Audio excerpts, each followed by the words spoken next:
lesson is a continuation of lesson 1.3. In lesson 1.3, we determined what was the difference between a relation and a function. Now that we know a function maps every x value to exactly one y value, we need to dive a little bit deeper into function notation and how kind of functions work a little bit, as we will be working with parent functions for the remainder of the semester and what they look like, how they transform and translate, all kinds of things. So a function as a process, we will define that the domain is a set of inputs or x values or our independent variable, which we'll talk about in a second. And then the function is going to do something. And then the range is a set of outputs that happens after the function does its thing. A function f is a process by which each xput is matched, again, with only one output y. Y is equal to f of x, so just fancy wording for y can now be related as f of x, is the output which results by applying the process f to the input of x. So kind of in picture form, I have, let's say this is my function machine, if you will. And I'm going to input something into this function. And I'm going to input inside that function the domain. And it's going to do all kinds of weird things. It's going to spit and sputter, blah, blah, blah. And then all of a sudden it's going to output something else. And what it's outputting is the range. The input is also the independent variable.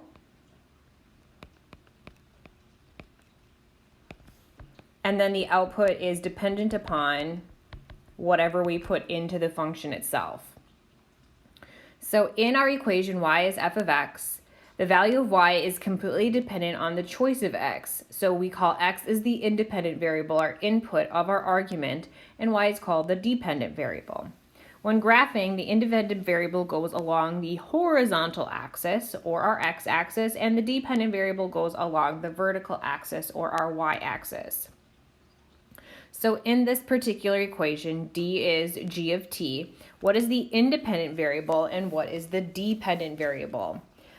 T is our independent variable because it's the argument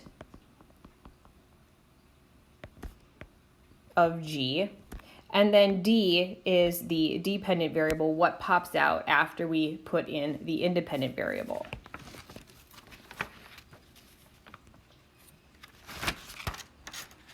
There are three parts of a function. The input, represented by the independent variable, often the variable x. All possible valid input values are called the domain. An output, represented by assigning the result of a function f of x to the dependent variable, often the variable y, as in y is equal to f of x. All possible valued outputs are called the range. A process that's mapping each input to one unique output can be described in the following. It can be a description. It can be an algebraic expression. We could use a table or we could use a graph. All four are viable ways in which we can represent the process of a function. And we're going to see them in a variety of different ways. The process of a function f is usually described using an algebraic formula. For example, suppose a function f takes a real number and performs the following two steps in a particular sequence, step 1, then step 2. We're going to multiply that variable by 3 and then add 4. If 5 is our input in step 1, we would multiply 5 by 3 to get 15, and then we would add 4 in step 2, so 15 plus 4 is 19. Using the function notation, we would write this: when I input 5 into my function, the output is 19. To indicate that the result of applying the process to the input of 5 gives the output of 19. In general, if we use x for the input in step 1, we would take 3 times whatever that value would be, x, and then following it up with step 2 gives us plus 4 as our final output. Let's look at some equations and then evaluate depending upon what we are evaluating with. What is our input? And then let's find the output. We have the function negative x squared plus 3x plus 4. Find and simplify f of negative 1, f of 0, and f of 2. So let's start with f of negative 1. We're going to input negative 1 wherever we see x into the function. So a negative 1 squared plus 3 times negative 1 plus 4. Let's see here. Negative 1 squared is positive 1, but then I have this negative on the outside, so that gives me negative 1 minus 3 plus 4, which then gives me 0. Thus, my input of negative 1 gives me an output of 0, which is the same thing as the ordered pair negative 1, 0. Let's do the same with f of 0. Negative 0 squared plus 3 times 0 plus 4. This gives me 0 plus 4, which of course is 4. Thus, when I input 0 into my function, outputs 4. And this is the same as 0, 4. And then our last one, we have f of 2. So negative 2 squared plus 3 times 2 plus 4. 2 squared is 4 times that negative gives me negative 4. Plus 6 plus 4, of course, gives us 6 since these simplify. And f of 2 is 6, so the input is 2, my output is 6, or the ordered pair 2, 6. Now we're doing things a little bit differently in the second bullet point. Notice on the inside of my function, I'm going to replace x with 2x. And the second one is I'm taking 2 times the function. So dependent upon where the values are located is definitely going to impact what we're doing with the function. So I'm going to start off with, let's do f of 2x. So wherever I see x, I'm going to replace it with 2x. So negative 2x squared plus 3 times 2x plus 4. Well, I know here 2x squared is 2x times 2x, which is 4x squared, times negative 1 gives me negative 4x squareds. 3 times 2x, x is 6x plus 4. I'm not able to simplify anything, so f of 2x is negative 4x squareds plus 6x plus 4. All right, what happens when I take 2 times my function? This is saying I just want to take 2 times whatever my function is. So I'm going to take 2 times my entire function, negative x squared plus 3x plus 4. I'm going to distribute now. That gives me negative 2x squareds plus 6x plus 8. Notice the placement of the 2, whether inside the function or outside the function, certainly changes the outcome. So be careful when you're going through your practice what is actually happening to the function itself. Our last one, we're doing some addition. How is addition, where that addition is applying to our function, how is that going to affect what our function is doing? So notice I have x plus 2 on the inside. I'm having my function and then I'm adding 2 at the other side. And then I'm having my function plus the function evaluated at 2. So let's start with the first one. We have f of x plus 2. So wherever I see x, I'm going to replace it with x plus 2. This gives me negative x plus 2 squared plus 3 times x plus 2 plus 4. Well, this portion here is negative x plus 2 times itself. So I would have to distribute this portion, and when I distribute this portion, I'm going to have, and I'll let you verify, negative x squareds minus 4x minus 4. So this is this portion here. I'll let you verify by pausing the video, distributing both x plus 2 times x plus 2, and then multiplying by -1. Then I'll have the distribution of 3 times x plus 2. So I'll have 3x plus 6 and then add 4 at the end. Combining like terms, I will have negative x squareds minus x, this 4 and this 4 disappear, so plus 6. Now our second example is asking us to take the function and then add 2 to it. So I have my function f of x, and then I'm going to add 2 to it. My function is a negative x squared plus 3x plus 4, and to that function I'm going to add 2. Thus negative x squared plus 3x plus 6. And our last on this page is our function plus the function evaluated at 2. Well, we already have the function evaluated at 2. We said that was 6.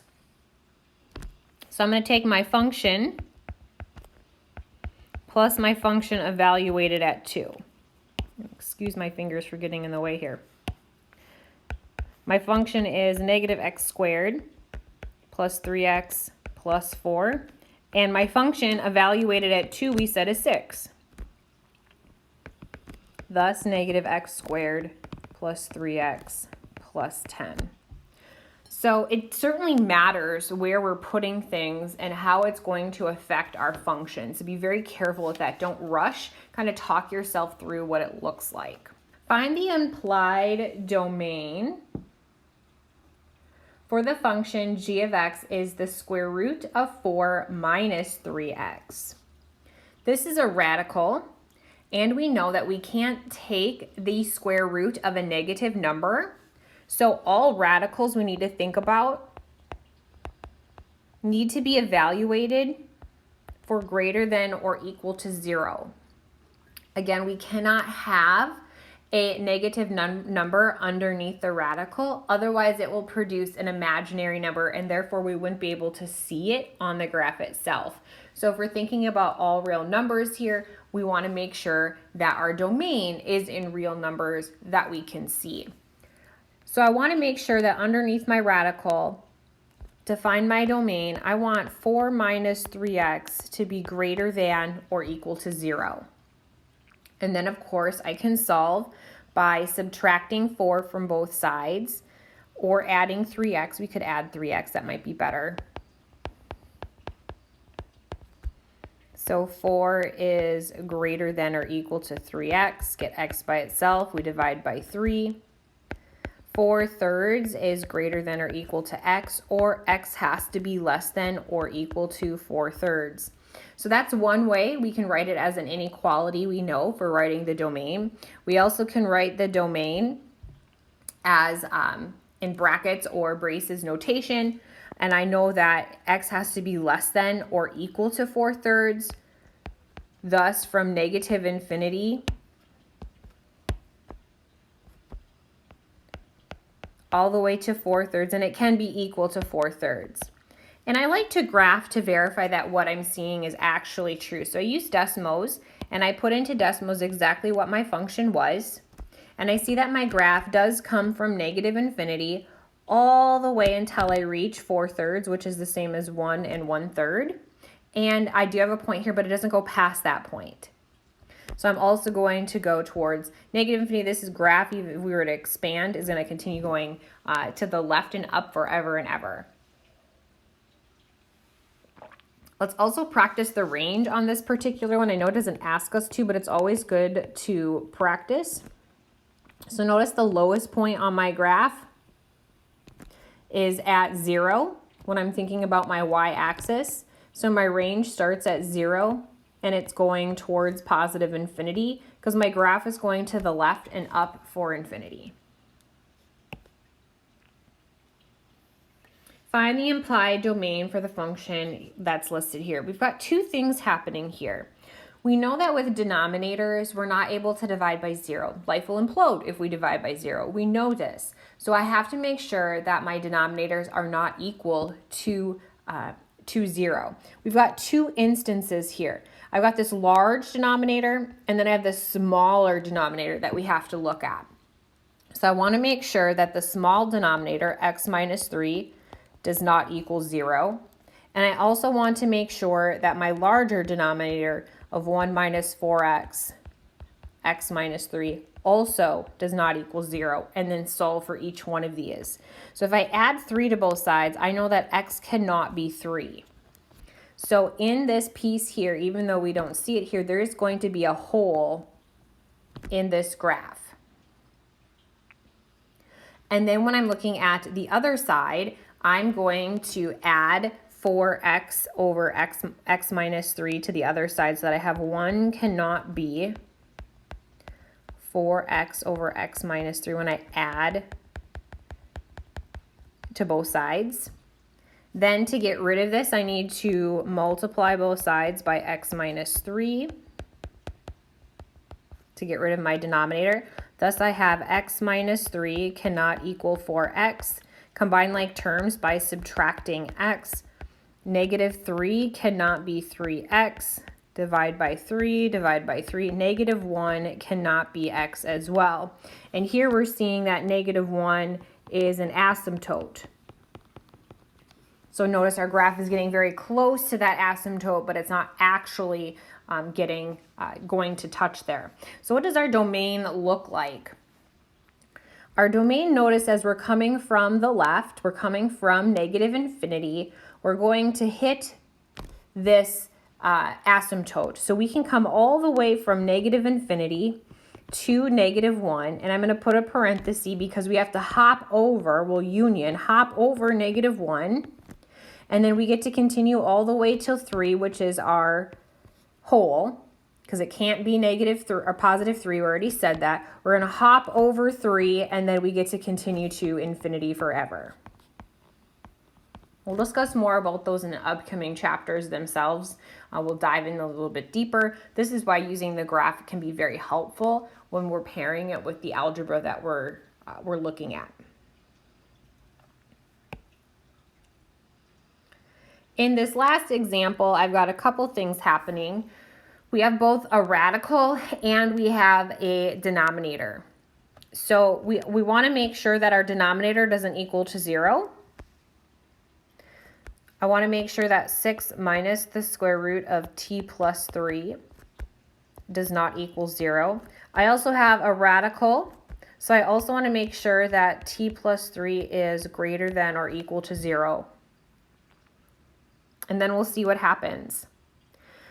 Let's solve the radical first. So I'm going to subtract 6 from both sides.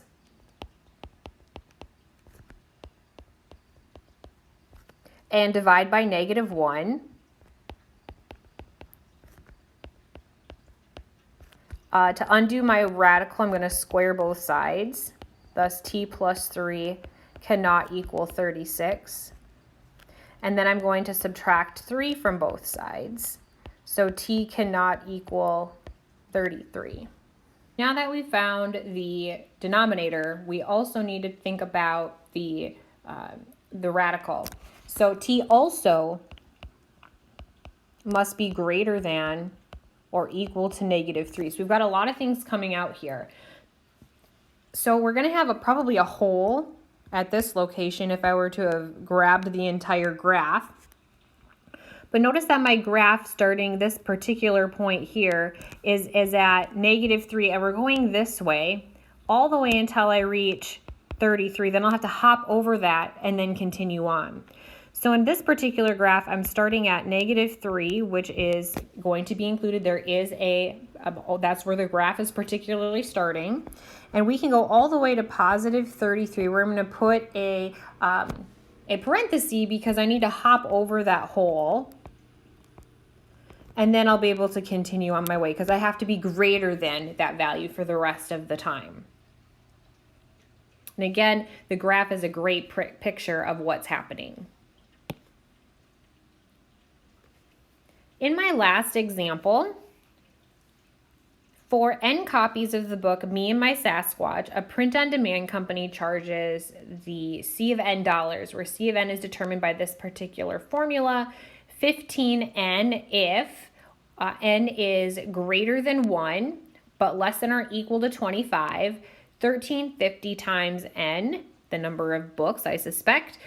If N is the number of books we are printing is greater than 25 but less than or equal to 50, and 12 times N if N is greater than 50. So pay attention to the numbers and if they're equal to, greater than, less than, whatever it might be, so we know where we need to put this. So how much does it cost to order 50 copies of the book? So I'm ordering exactly 50 copies. So exactly 50 copies would land in the middle category because N is less than or equal to 50. So I'm ordering exactly 50. So in order to find this, I would take 1350 times the number of books, which is 50, and it would cost me, using our calculator, $675 for 50 copies of the book.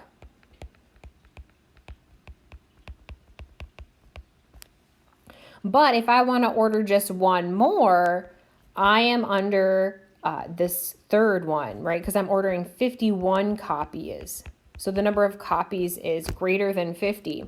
So if I order greater than 50, so if I order 51 books, I'm going to take 12 times 51, which is, oh, look at that, $612. So it's cheaper for me to order 51 books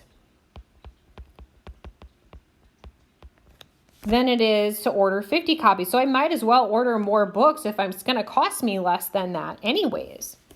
So let's say that a bookstore estimates it will sell about 50 copies of the book. How many books, in fact, can be ordered for the same price as 50 books?